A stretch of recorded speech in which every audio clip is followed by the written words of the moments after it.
I just wanted to thank you so very, very, very much for being such a big fan of the X-Files. Hey, Valerie, it's Annabeth Gish. Happy birthday and happy X-Fest-versary.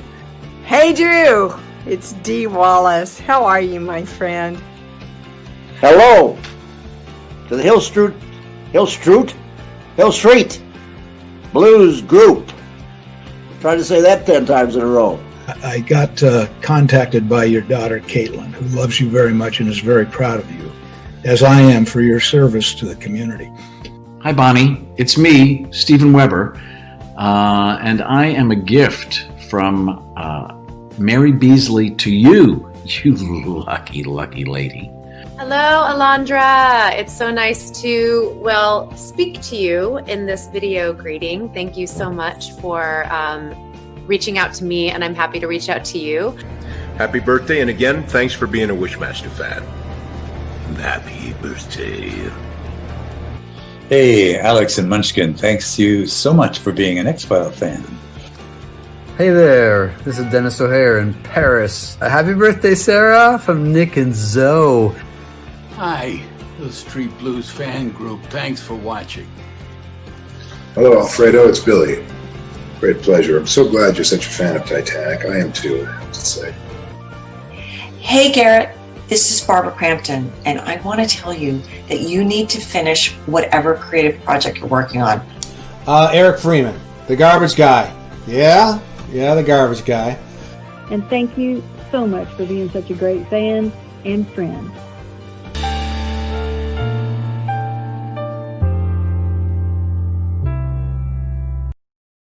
Hi, Scott McDonald here, star of Jack Frost. Bombs away. Oh, for crying out loud. Okay, here we go again. Join me for my digital fan event on December 26th. Oh, you've got to be kidding me. I must be out of practice. Chill with Jack Frost the day after Merry Xmas. Oh, fuck it. I'm going to be doing an online Q&A with Dom that is free to watch and streams live to Facebook and YouTube at 4 p.m. Eastern Standard Time on the 26th, the day after Christmas Day. So goodbye, Santa. Hello, Jack Frost. Say, pal, how about a smoke? Following the Q&A, you can join me for a one-on-one chat on Zoom, and we can talk about anything you want. We'll have some fun.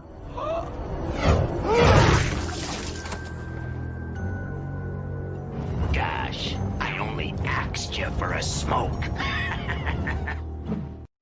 Autographs and video greetings are also available for pre-order, signed with something Jack said if you want it that way. For information, please visit FullEmpirePromotions.com. How are you? World's most pissed off snow cone. No! I look forward to seeing you. I miss the fan events. I miss the fans. I miss the conventions. We can have some fun virtually, and then later on we'll be able to get together in person. So I'll see you on December 26th. Let's spread some holiday fear. So season's beatings. The nightmare began with Silent Night, Deadly Night. Need a ride, Santa Claus? Well, no, not exactly. But it isn't over yet. In fact, the ultimate nightmare is about to begin all over again. Silent Night, Deadly Night, Part 2. Hey, you little bastard! All Ricky ever wanted was a little kindness.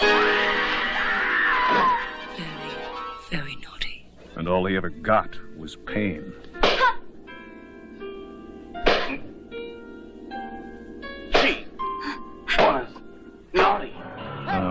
wants revenge. And this time, Garbage day! he's going to get it.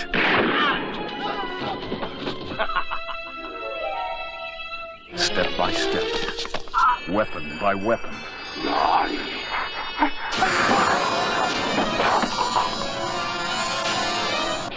Victim by victim.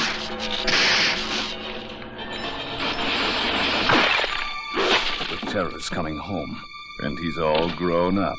Silent Night, Deadly Night, Part 2. I've got a present for you!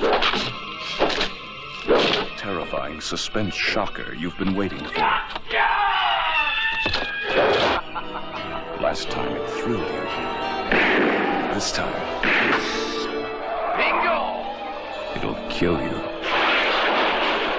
Silent Night Releasing Corporation presents Silent Night, Deadly Night, Part 2.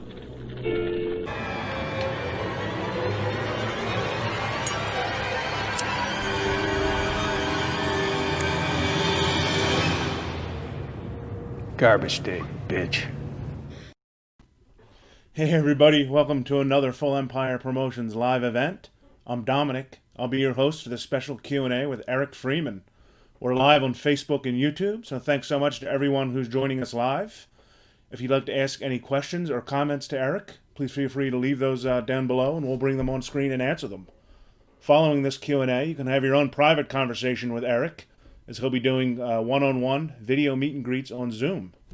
You can have 5 minutes to chat with Eric about whatever you'd like, and we'll even send you a recording of your meeting. In addition, you can get personally signed photographs as well as video greetings from Eric at FullEmpirePromotions.com. And also, just for this event, we've got a limited edition print here. I don't know how well it shows up on camera, but it's pretty cool. You know, that's limited to 25, only 25 printed, and that comes signed, and also includes a video shout-out from Eric with that. So with that said, let's bring on our special guest. And we all know today is not just Sunday. Today's garbage day. Let's welcome on the star of Silent Night, Deadly Night 2, Eric Freeman. Eric, how are you? I'm okay. Thank you. Appreciate it. Thank you, everyone, for tuning in. And I like that. I like that. That is a really cool portrait. That's a nice shot. That's something that you put together. Well, actually, a friend, Gabe, an artist friend, he has a website called Homemade Horror. He makes cool busts and paintings and all kind of cool stuff. He did that for me last minute. I just basically just said, make it look fun and put Christmas colors in there. And it's nice. I like that. Yeah. I love it, man. It's different and cool, and there's nothing like it. So, yeah, I figured it's good to offer something unique for people watching this. I get to sign that, right? I'm signing. Yeah, I'm going to mail you all those. Cool. You'll sign those, and then they'll come with a little shout out from you, and we'll send them to the fans. I'm up for that, man. Yeah, cool. Yeah. So, how have you been, Eric? Has everything going okay? Okay. This is my kitchen. If I had the wherewithal, I would dial this thing. I thought I dialed it in much closer, and I don't want to screw with it at this moment because I could screw it up. But I'm in Venice, California. It's a really small place, and clearly, so yeah, I'm all right. I appreciate it. Yeah, and thanks to everybody who stuck with us. There was a misunderstanding with the time zone difference, but my fault. Yeah, hey, everybody's here. I think it may work better being later on a Sunday. Anyway. Well, I hope. I want to apologize because Dominic called. Where are you? I was like miles away, and I thought it was 4 p.m. my time. It was 4 p.m. his time, and so it's on me. I'm sorry. Hey, we're good. We're good. So what have you been doing during quarantine to keep busy? Have you been binge watching anything, or I guess I know you work out a lot and you do a lot of dieting stuff, but you've been watching? Yeah, anything? well, that's it takes less and less time these days because I just want to get in and out. But I like watching. I'm when the thrift stores or these obscure little stores are open, I like finding old movies that I may not be able to stream or something to look at stuff, look at, oh, I haven't seen this or I haven't seen that. So I'm not so much tuned into the horror world so much, and people might think I have a vast knowledge in that world, but I don't. I'm completely ignorant. So yeah, I like action. I like action and thrillers and stories. And yeah. Yeah, well, I want to start off with your background a little bit because we really don't hear much about that. You were born outside of Raleigh, or in Raleigh, I believe. Did you grow up there? No, it wasn't Raleigh at all. A lot of that, I think that came from IMDb. I got that from IMDb. I remember you saying something from Wisconsin. And I was like, was he born in Wisconsin? Yeah, I lived in Wisconsin for a while. Hayward, Wisconsin. I did live in. I grew up in Minnesota, but I was born here, out here in I guess San Francisco area, Bay Area, Berkeley, etc. And but my father got transferred over there with Honeywell, this business, Honeywell, to the Minneapolis area. So that's where I grew up, and snowbanks and 40 below and yeah, weather. So, where the hell did North Carolina come from? It just goes to show everything on the internet's not true. Yes, that is the ultimate. Someone made that whole background on me because I was not around. As you know, I was AWOL. So Rip Van Winkle, I was sleeping it off for 20 years, and all of a sudden I woke up and I found out I did different things than I thought I did. So, yeah, you took on a whole other personality online. Yeah, no, I was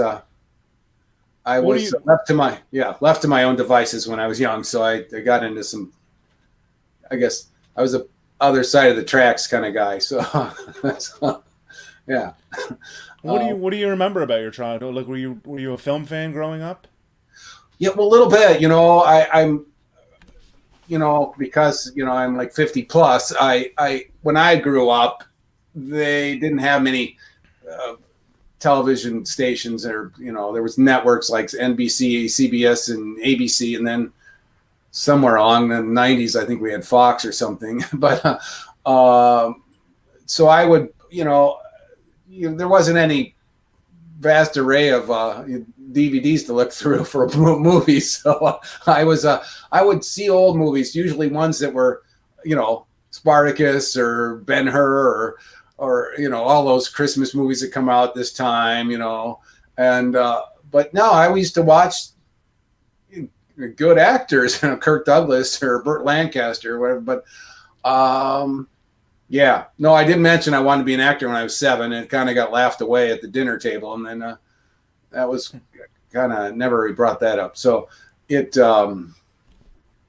was just because I came out to LA, and from Minnesota that I kind of thought, hey, can I get involved in this business somehow? I mean, it seemed like a business town. It is something. I don't care if you're serving someone coffee somewhere. Chances are you're serving coffee to somebody that's in the business. So, yeah.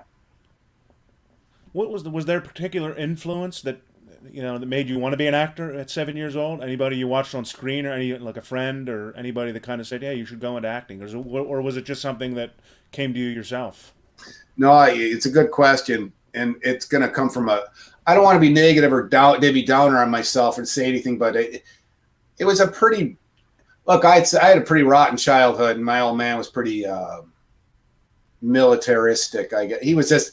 I mean, he used to make paddles and implements of torture in his basement. He was a nut, and so we were, my old man was a nut, and he took it out on us. And so I guess Dominic, if you want to ask, I just didn't want to be myself, and I looked at the TV and those local wrestling shows, like it was like the beginning of WWF or something, and I used to watch television and movies and things and think, I want to do that. I want to, can I be that guy, or can I be anybody, can I be superstar Billy Graham? Can I, these might not be names people know, but just wanted to be not me. So that's how it wasn't like, it was an escape. Escape. And Well, Yeah. I'm guessing you never said I want to be born in Raleigh. No, although I have traveled the United States fairly extensively, there's so many nice. I've never been to Raleigh, but there's a lot of nice places in the States to visit and live. I guess you could live anywhere. You got friends or a partner, anywhere would be fine these days. Especially you can open a business in the backside of Jakarta. So, yeah, exactly. Well, you started off doing some TV work with appearances on Divorce Court and an uncredited role as the monster in the Twilight Zone. I'm not. I know I saw the clip in Divorce Court, but I don't recall the Twilight Zone. You had a diverse start already. Talk about two different shows: Twilight Zone and Divorce Court. Can you talk a little bit about that? Yeah, no. Both were interesting stories of what was the monsters thing was just wearing actually very realistic heads, and they were literally like latex monster heads glued in our heads and little slits so we could breathe and suck stuff through straws, our meals. And but Ralph Bellamy was on that episode. It's actually a good episode that people know, and Ralph Bellamy was in Trading Places as the older brother of the stockbroking brothers, and he actually founded SAG 4 decades earlier. So he was he was a real actor with real credits and founded SAG, and we were little monsters. And then we had these midget monsters on that show that were actually midgets, but they're pretending to be babies. And so there was a buddy of mine on that particular episode that was just he just had a lot of gas that day, and he thought we all got in this big clutch at the end to consume Ralph Bellamy in a big circle, and we kind of circle in, and they had a crane shot overhead coming down, and but Rocky said, "Hey Eric, I'm gonna fart when we're all in the clinch with Ralph Bellamy," and I said, "No, don't, please don't." And I mean, he had the most radical gas, but he let it happen, and man. Those midgets went nuts, and this is unprofessional. And the whole set, was Rocky got booted, and it was just pretty crazy. But the set smelled like garbage day. Oh, it was total garbage day. It was awful. But I think that was the last of my extra work. I had done a ton of extra work up to that, but that was it. The Divorce Court was cool because that was just something I got called the day before because the lead that was supposed to do that got in a car accident, and he was in the hospital, and so they called me in a moment's notice, and I had to pour through a lot of dialogue, and so that was actually not an easy gig for me because I showed up and I wasn't supposed to have my head bandaged like that, and all of a sudden they just bandaged my face. I was blind and barely knew the lines, and kind of staggering to the dais there, the podium, the witness box, but it worked out. And a number of other things that maybe people have seen or not, but thanks for mentioning. But yeah, that particular Divorce Court was not an easy shoot for me because of all the adversity it wasn't my gig. I just filled in at the last minute. So it was, not optimal. Right. Yeah. Having done TV and film, do you see any difference in the mediums? Do you see any difference in the way they're made? And do you have preference of either one?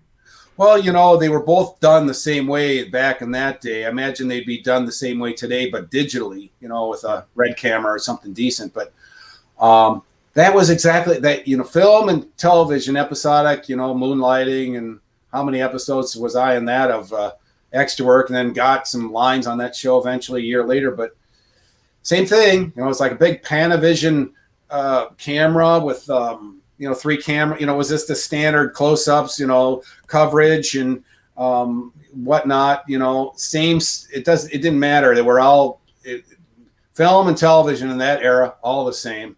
And the only thing different was the after shows, like soap operas were live to tape, 3 camera shoot, more like live theater. Now that was a tough gig for those guys. I wanted that. I wanted that world. So when Silent Night came along, I wasn't I wasn't nervous or anything because I was like, oh, it's going to tack on some scenes. I didn't know about what it would be or anything.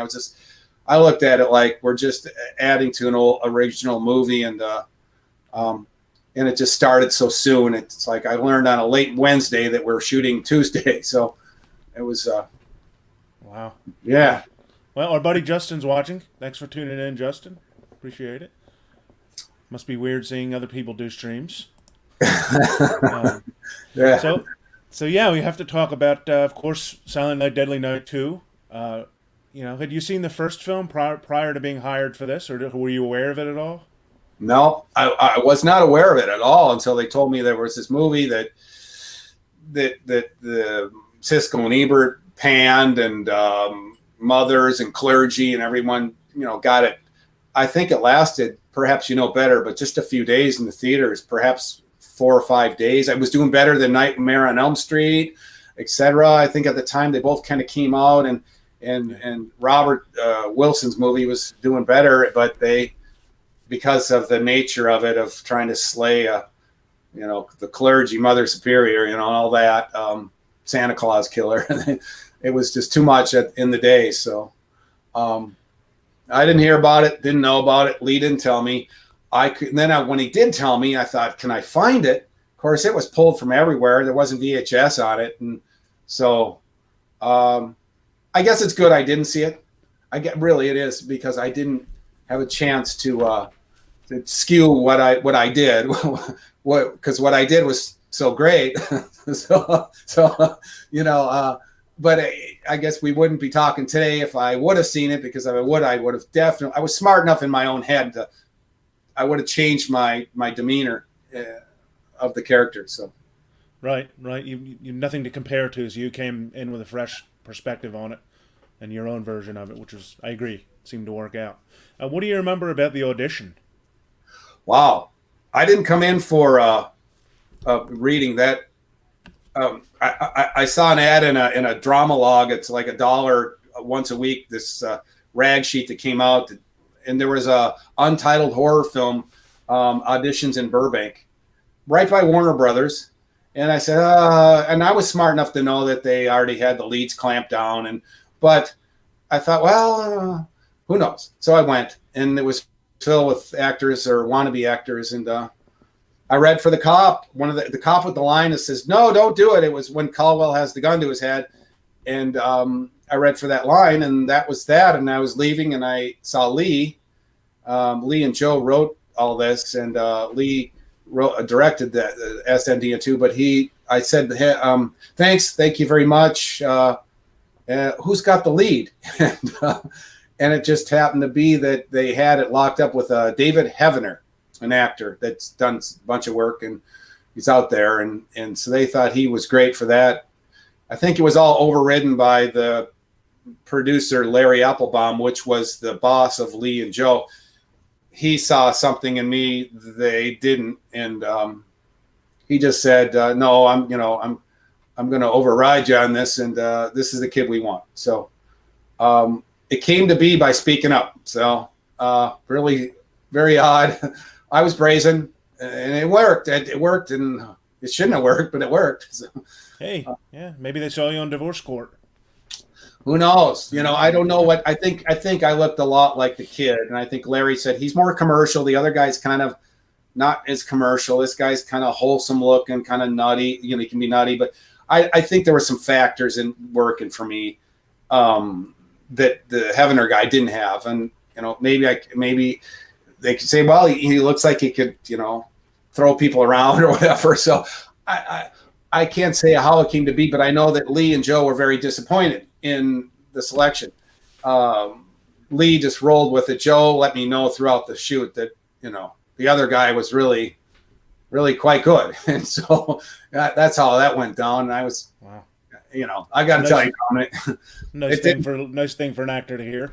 No, yes, and I was there was one day, it was the big day of the garbage day, and Liz getting strangled, and the Kenny McCabe and the Chevette rolling over and blowing up. A big day, and Chip's head blowing up. That particular day, I rolled up in my I had a Mustang, a fastback, a 65, just got painted canary yellow, 4-speed, just blown. This thing was just my toy. And I zooming up in that, and I thought, if that fucker says this guy wants more to me, and I'm sorry, but that's how it was.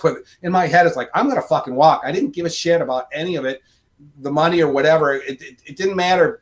It's like your wife reminding you she could have married that Ken doll with the big wallet, but she married you instead. It was that same analogy. And it's like, I don't want to keep hearing about Mr. Big Dick, money bags.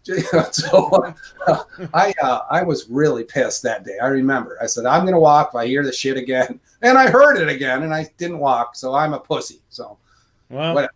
All your fans thank you for not walking.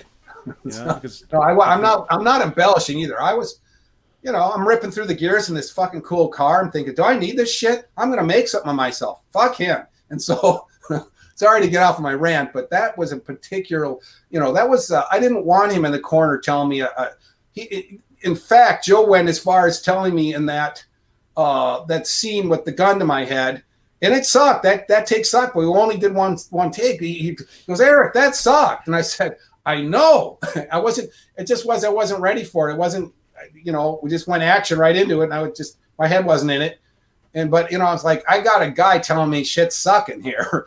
I already know it's sucking. You don't have to tell me, but it all worked out. I mean, it's a funny scene, and he's a funny character, but this is what I dealt with. It's not like Lee pulled me to the side and said, hey man, you're a little bit animated here. You're a little bit over animated here. You're chewing the scenery over here. And my God, you're bonkers over there. And so there was none of that. And so, left to my own devices, I did this fucking character with absolutely no help, and it shows.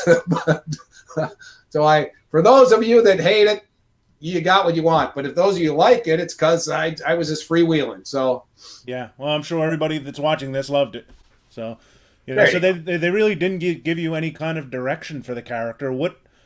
How did you get into Ricky's mind? How did you bring him to life? Because I noticed Robert's character, Billy, in the first one was sort of stoic and robotic and in a trance. And your character was just like an animated, possessed lunatic, like the complete opposite. Yeah, Again, how did you get into that character? Like what were you thinking?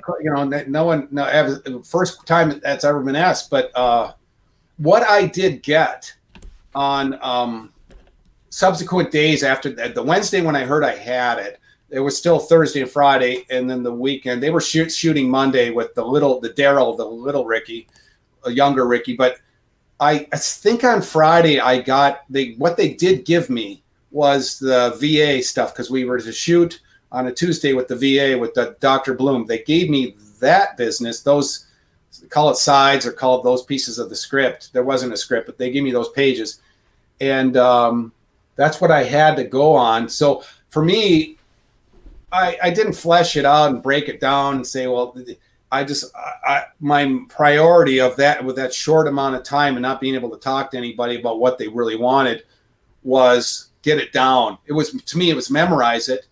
And then maybe I could ask some questions on the set to where do they want this to go? So I guess I was being a little bit selfish, like, I've got to memorize this so I'm professional that morning. And luckily so, because there was no in the corner hashing out what they want to see. There was just, okay, we're set up.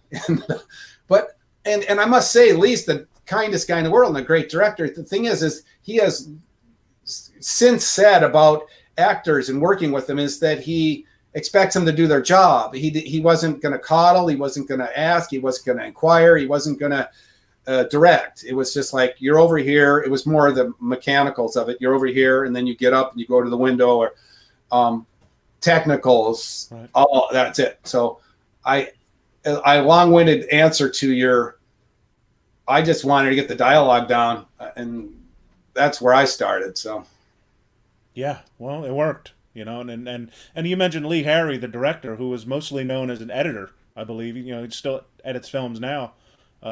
Did you ever find out how he got attached to the film? Was it just somebody they threw in to direct it, or did he request it? Well, yeah, no, it's an interesting story. Lee's background is he won a lot of he won like the Steven Spielberg Young Directors Awards, and he had all these awards coming up because he directed some shorts and this and that, and he was an editor. He was working as an editor at the time that I met him under Larry Applebaum. Joe and Lee were both editors, and they were editing trailers for movies, and in that particular area of expertise to him, you learn how to make a movie exciting, how to cut it right, and trailer, the guys that do that are it. And later when Lee formed a business with a partner, and he cut trailers for like a quarter of a century for all the movies in Hollywood, most of them anyhow, and so he was very successful in that. But that he was already an editor at Lejeune Studios is where that was, and the owner of I shouldn't really say the owner of the right. A man bought the right to do a sequel. I'm not too sure of the background, other than they came to him with Silent Night, Deadly Night, and they said, at that time, they said, we'd like to recut this. That was really the job. They just wanted to recut it and resend it back out, take out the dark parts, chop it down, send it out. And then Lee and Joe had thought about it, mold it over for the night, and they thought that if they could make it a lighter, take the darkness out and add in footage. So the idea of part 2 was born from trying to, when they looked at what they needed to excise to make it palatable, they didn't have much left.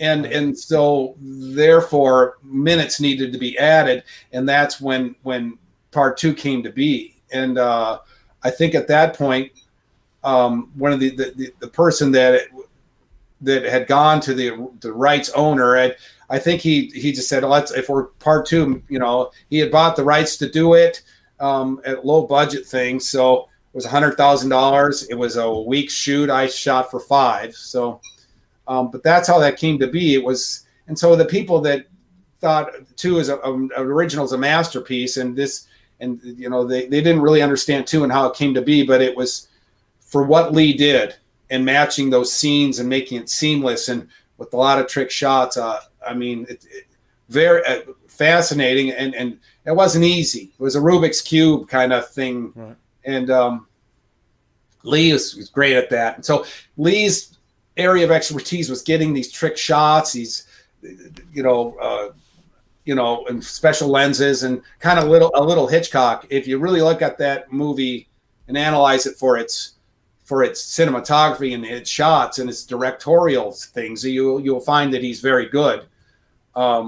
He just left me to my own devices. So I might have let him down, perhaps, in the day. I don't know. And there was a lot of sound problems on that too. I must say, I was in ADR. I was throwing my voice back into that character after the fact. Half the movie or half of what we shot, I had to redo in ADR.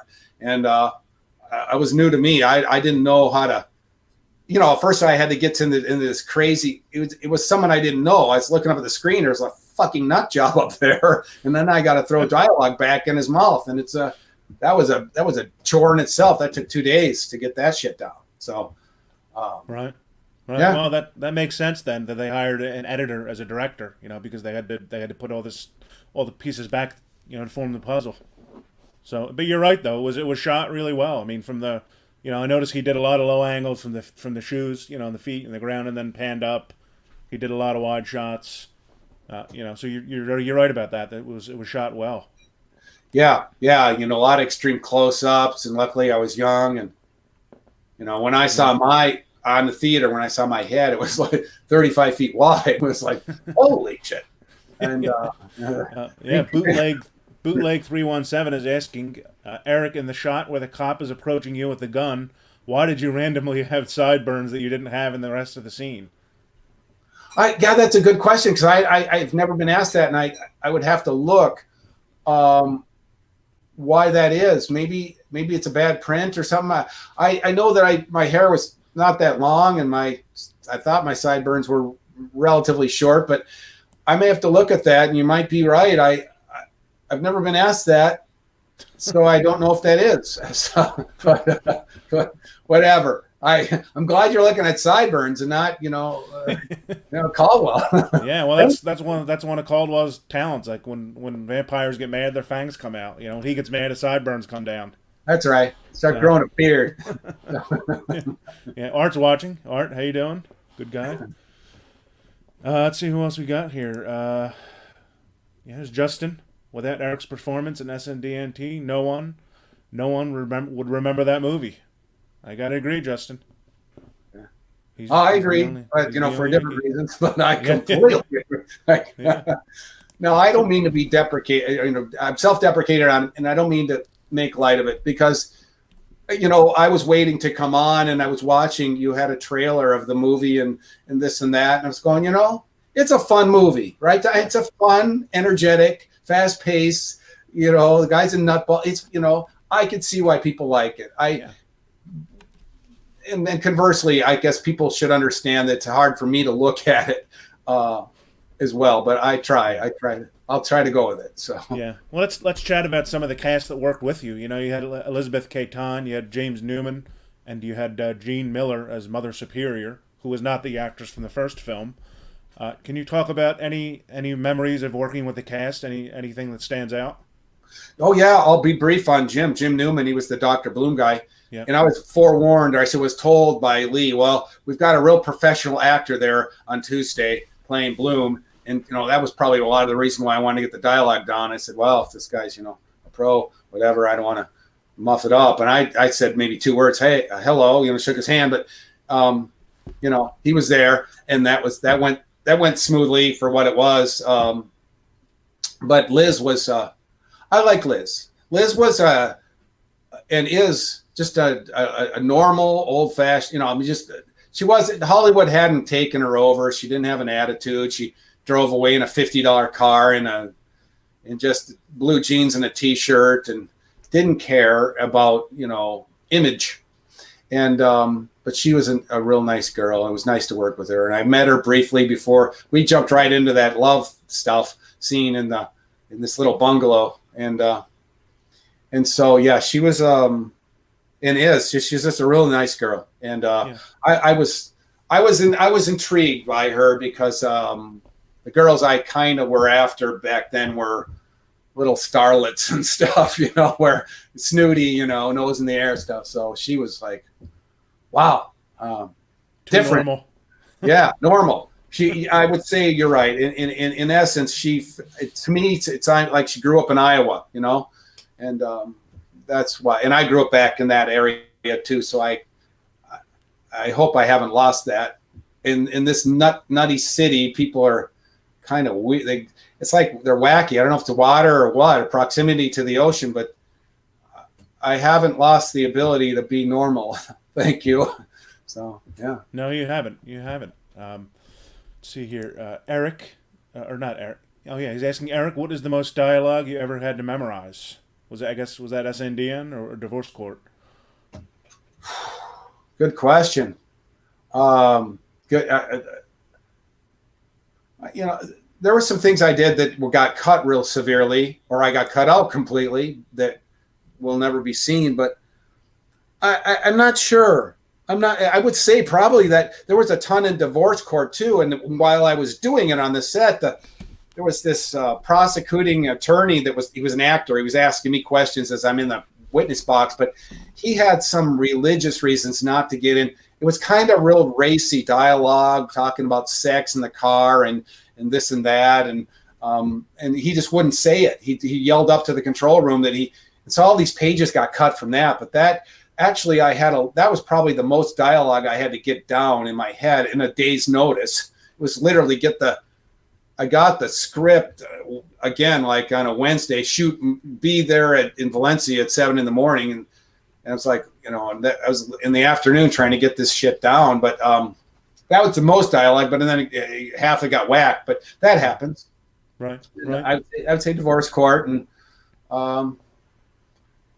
just I don't know. I did that Ricky Today thing that came on the Blu-ray. That was all me. That was I wrote it and all of a sudden I'm doing it and I just like I didn't think it was going to come out where the camera's on me. But I've had stuff where it's just me doing it and when you're a small actor, you don't have the opportunity to have the actor even opposite of you in a scene. You're talking to a C-stand or a post. You know how it works, Dominic.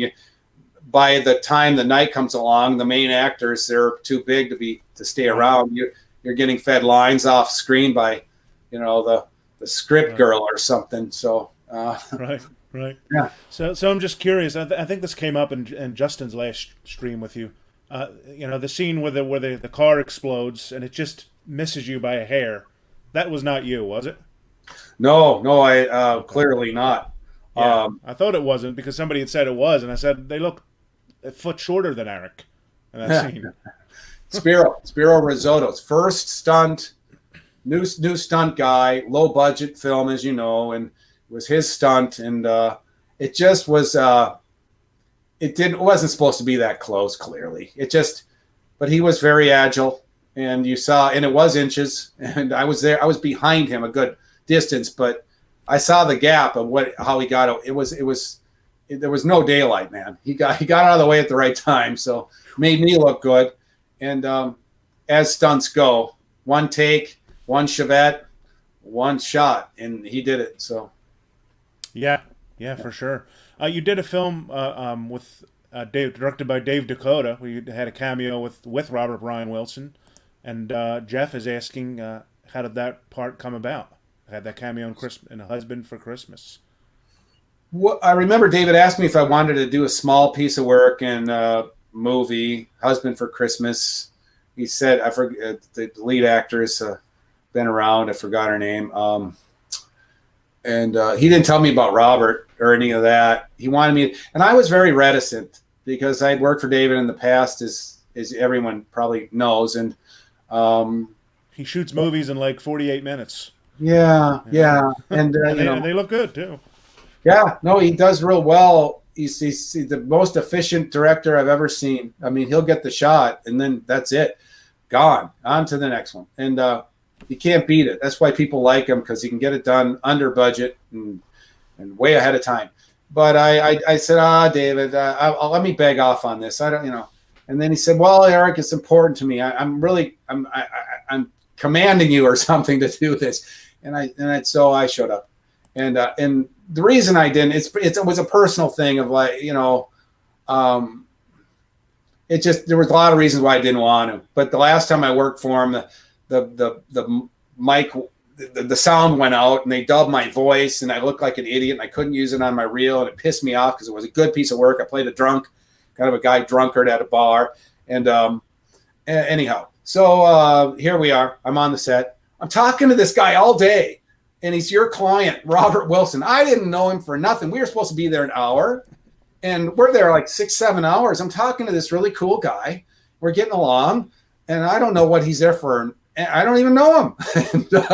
and then some grip of David, back production guy walks up to both of us and says, "Hey, are you both the actors from Silent Night, Deadly Night 1 and 2?" And I look at Robert, and he looks at me, and I think he knew who I was, maybe, but I'm not sure. And we just like, I guess so. And it was kind of funny. It was wow. David wanted us to get together, but Robert, you can't find a nicer guy. So he made it easy. It was really his scene. And then ironically, just to end it, I had a line or two or whatever, throwaway, but the mic fucked up, was off. Then they dubbed my voice again 20 years later. It's like, all right, I fucking had it. I'm jinxed with this guy no more. So thanks, but no thanks. Don't ask me again. Not unless it's something real. Not right. So sorry. Anyhow. Well, yeah. No, it was cool. You there? Yeah. Can you hear me? You were breaking there? Up. Yeah, you were breaking up a little bit, but you're with us now. Can you see us, Eric? Can you hear us? Oh boy. I think he's refreshing his signal there.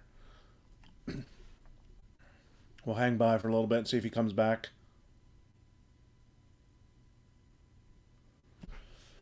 He's taking out the garbage.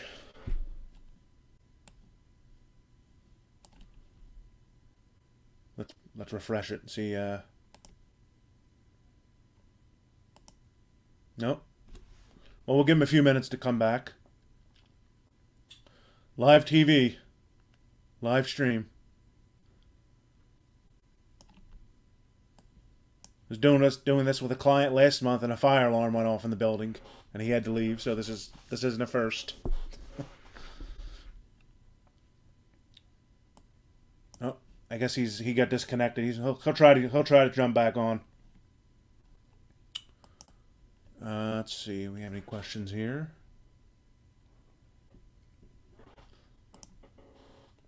Hey Tim, so you're doing a film with Eric, I see, called Seasons, which I'm going to mention. I was going to mention towards the end.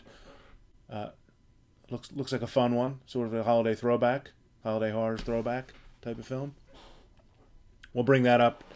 If hopefully he'll get back on, we'll bring that up, within the next few minutes. But other than that, you guys can still get a Zoom with Eric. And we do have these prints available, as I showed off. For anybody that wasn't here in the beginning, pretty cool prints, 11 by 17. They're limited, only 25 available, and they were designed exclusively for this event.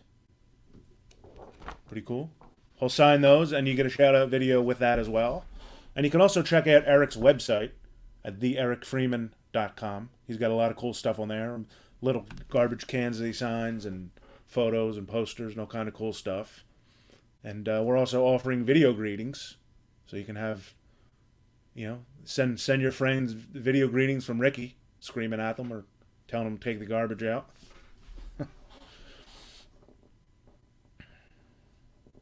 Yeah, technical difficulties, James. Sorry, it's been a hectic day. First we delayed the event, and then we can't get Eric back on. I'm sure he's trying. See if he's texting me here. Wait a minute, I think he texted me. See. No, I guess he's trying to get back in the stream. I just resent him the link. So we'll stand by for a few minutes. Wait a minute. Hang on a second, guys. He's calling me. Hey, Eric, you having technical difficulties? Yes, exactly. I mean, all of a sudden it's going. I don't know when it dropped, because I looked over and I'm like, I'm gone. And look, it's no better with Ethernet versus Wi-Fi. And I apologize. Luckily, we're getting close to the end, but still, well, I still got work to do. Yeah. I'm trying to understand. Your browser can't access your devices. Close any other applications where there aren't any applications. Did you try restarting your computer? Yeah, I'm gonna do that. Right. If not, can you guys hear him? If not, I can put you on speaker and just hold it up. We can just finish it with an audio thing. Hold on. Let me. I like your idea though. I'm gonna shut this thing down and reboot. New computer too. Fuck. I'm a day of fuck ups here.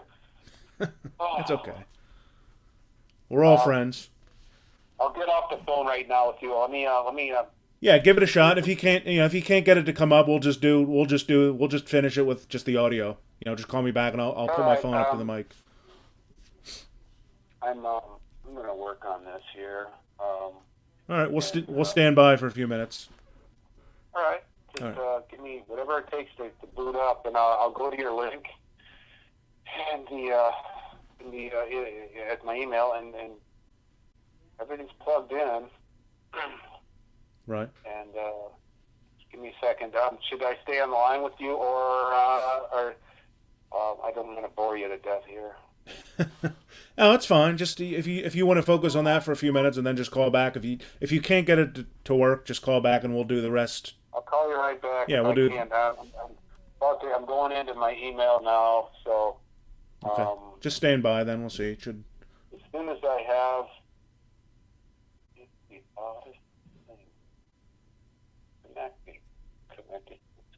Connecting to the frickin' box as we speak. I don't. Yeah, right before we lost you, you were starting to break up a little bit. So I was wondering, you know. It's clearly my signal. It's the west side here. It's the same thing. I was coming in with my phone talking to somebody and it was breaking up, and I thought, this is exceptionally bad on a Sunday. It's like this. There's tons of traffic in the air that is my problem. But short of that, StreamYard, I'm going to hit the link right now. Okay. Spinning, and there. Okay.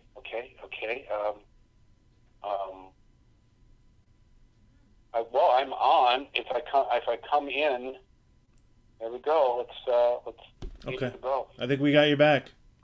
I think we got him back, guys. Let's check. Yeah. Can you hear us? There we go. Hey, can you hear me? Yep, you're loud and clear. My fault. Look, this is my day of fuck ups. That's cool. It happens. This is why we need to be at a con, like a real con in person. You know, but it's okay. We'll move on. We got it working. All good. Okay. So we kind of wrapped up the SNDN. Let's talk about the life of it. You know, the film kind of vanished and then came back with a vengeance. You know, recently with a brand new Blu-ray and documentary. And when were you aware that the film had cult status? 6 years ago. I was late to the game. I guess you could say I was Rip Van Winkle, and here we are. But a friend of mine kept saying, you got to look at this Finding Freeman and Garbage Day, and it didn't compute at the time. My brother just died, and I was not in my right head. And but yeah, I was late and found out and saw these. I guess at that time about 5.5 million hits for a single video, and it's like, wow. So it's all a big surprise to me. So very cool. Yeah. Well, I remembered you did that signing with Robert, you know, at Dark Delicacies and Burbank, and you know, I saw it, and I said, let's see if he'll do the cons with us. And then I know Justin was kind of, you know, Piz was kind of pushing you to do them as well. And we did our first one a few years ago. And what do you enjoy most about attending conventions, or do you enjoy them? No, and I hope am I still here? Good. Hearing these beeps and buzzes from my computer.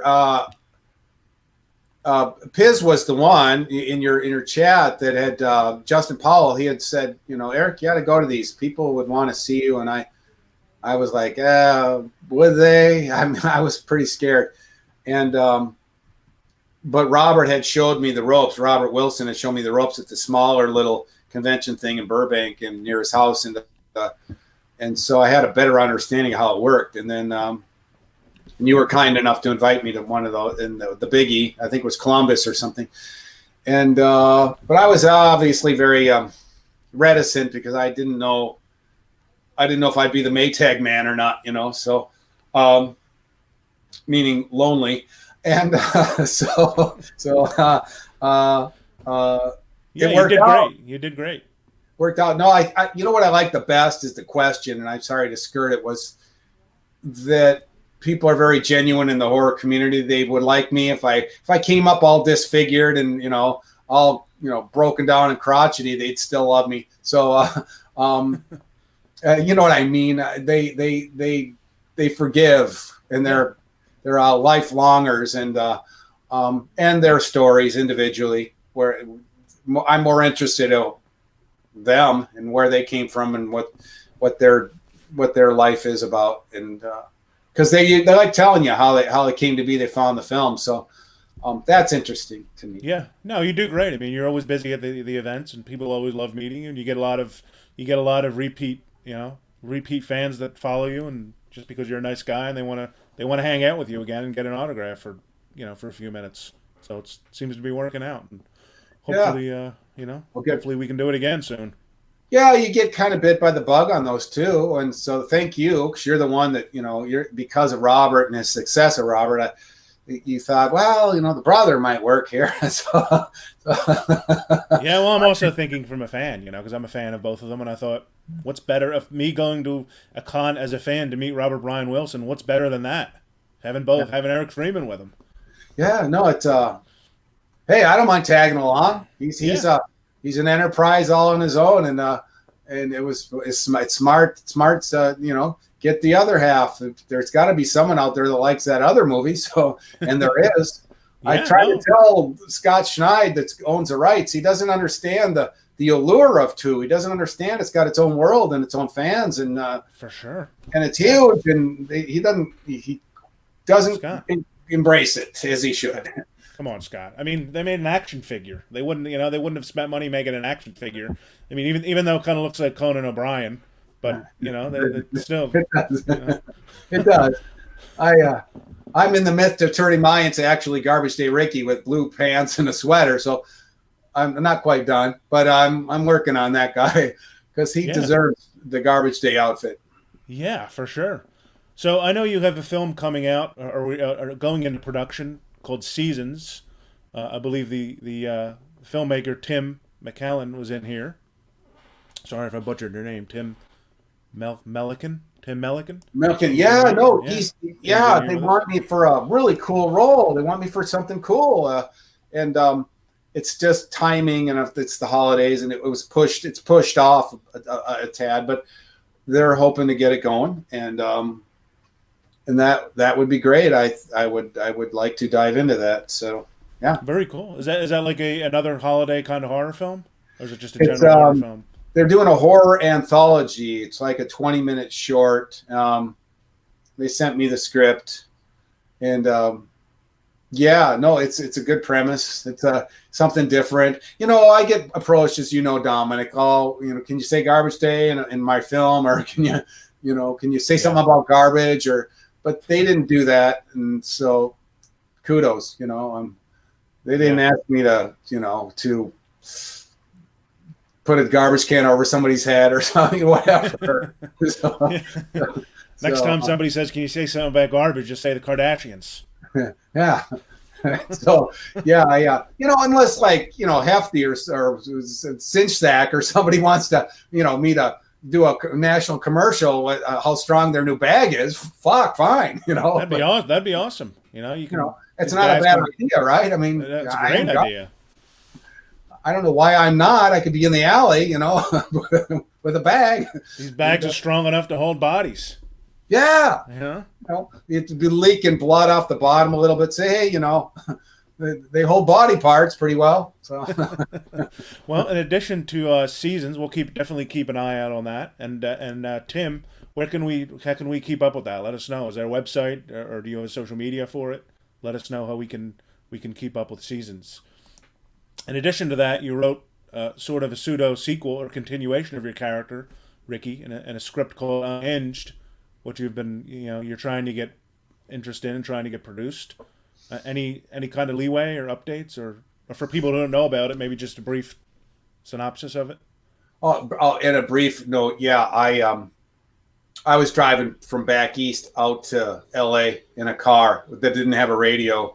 Older Mustang, and that my brother was storing for me. But I kind of thought up, I had just found out about Garbage Day and Finding Freeman. I've just found out about the world I didn't know. And so I gravitated at the last few minutes of looking at that kind of to some negatives, things that people that didn't necessarily have great things to say. And so I thought up, it was an I'll show you moment. And I kind of thought up, it was always, I molded over a few times over the years of why can't he come back? If he did, what would it be? And so I wrote a sequel, which I consider to be very good. And right now it's at a very good studio. But I spent too many years trying to have the rights owner, get the rights from the rights owner. But of course he doesn't like to. And so he's very standoffish, and he doesn't want to help me because he's got his own thing. He wants to reboot one.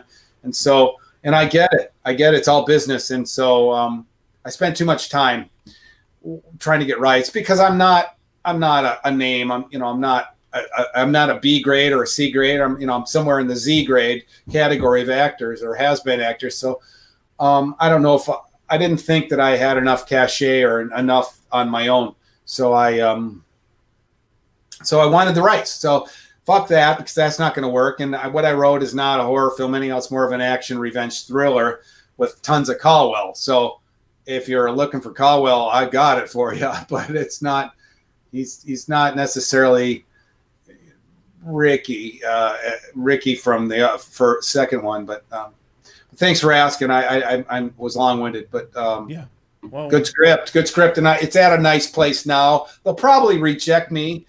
I mean, I'll get ready for rejection because I'm good at that. But it at least is getting read or looked at a nice studio, and we'll see. Yeah, we'll keep our fingers crossed and see. It's easy enough for Ricky to survive a gunshot. Slasher villains getting shots like stubbing your toe. So it's easy. Nothing to that guy. Exactly. We'll keep an eye out and cross our fingers that something comes to fruition. Yeah, I may crowdfund this thing if I wanted to do that for this season, and I may still do this. I just wanted to give these guys a chance to look at it, and cool. The holiday slows everything down with COVID. They're probably going to look at it in February. Who knows? But it's worth a look. I mean, I'm glad they're looking. It's not something that they'll just like. They'll be intrigued no matter what. If they say no, they'll still like it. So right. Justin says an action revenge thriller with a huge body count. That sounds like every holiday with my family. Yeah, exactly. So yeah, that's beautiful. That's and we'll wrap up. A lot of fans are asking about the sequels. Have you seen any of the Silent Night sequels past your own film? I've never seen any of them. I have heard that Bill Moseley, was in the third, and they did everyone always says he has a salad bowl on his head and his brains are exposed, and it's really not his best work. And I know I've seen his other work, and it's quite good. So I know that he's really loved at the cons and stuff. And we both talked. I was talking to him on the phone about me being in 2 and him being in 3, and he's a great guy. We had some laughs. we had some laughs.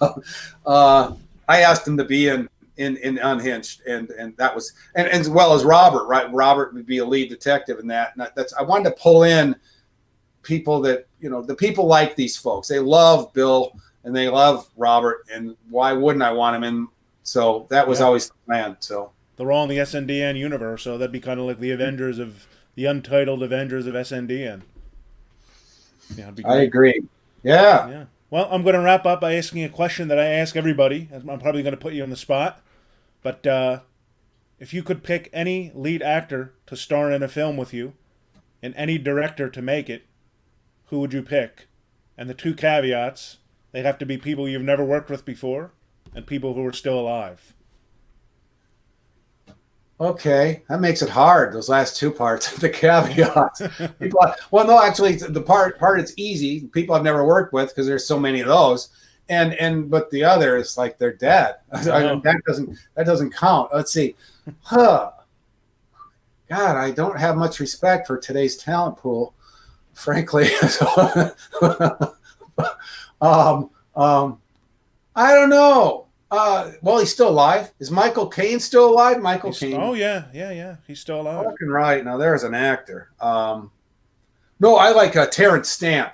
I'd like to be in a fucking scene with Terrence Stamp and I don't know. Give me God, what would be a good director? But Terrence Stamp, because I love that guy, and I don't care who it is. Quentin Tarantino directs Terrence Stamp and myself in some fucking psycho killer movie or something. I'd like that. There you go. That sounds fun. We're throwing that out there in the universe. Joshua Palace is saying, thank you, Eric, for this great interview. Thank you for being a true horror icon and such a great down-to-earth dude. Thank you, Dominic, for the stream. Thank you, Josh. We'll see. He has a Zoom chat with you in a bit. So. Oh, how nice! Yeah, I hope I can be there for. I hope I can be there for you, buddy. Fuck. The day forever. Oh. Alrighty. Well, thanks a lot, Eric. It's always fun hanging out with you, and hopefully we can do it, as I said, in person soon. Things are looking good, so hopefully we'll be back on the road by the spring. Yeah. No, that's what I'm hoping. I'm hoping. people come to their senses and they'll get all shot up in the arm and we're good for it, right? Exactly. But the pandemic doesn't have to stop your convention fun. We'll be hanging out on Zoom right now. So if you'd like a one-on-one chat with Eric, you can head over to Full Empire Promotions and book your session. We'll leave sales open for about another 10 minutes.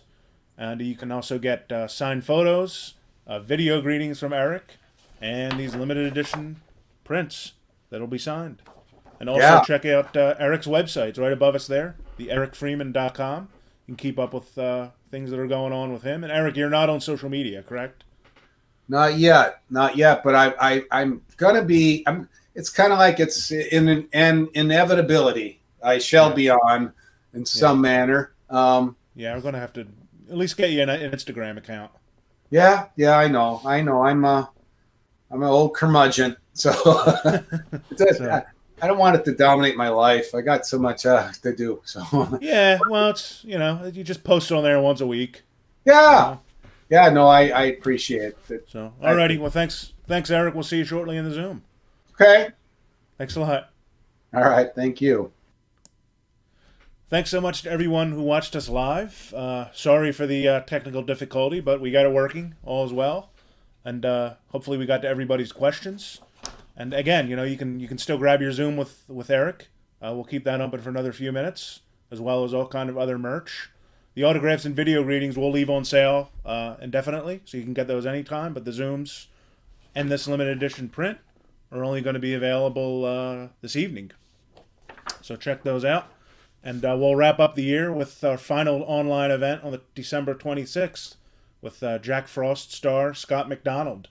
He'll be our final event of the year, December 26th at 4 p.m. Eastern. So you have that, and hopefully, as I said, we'll be back on the road next year doing conventions in person.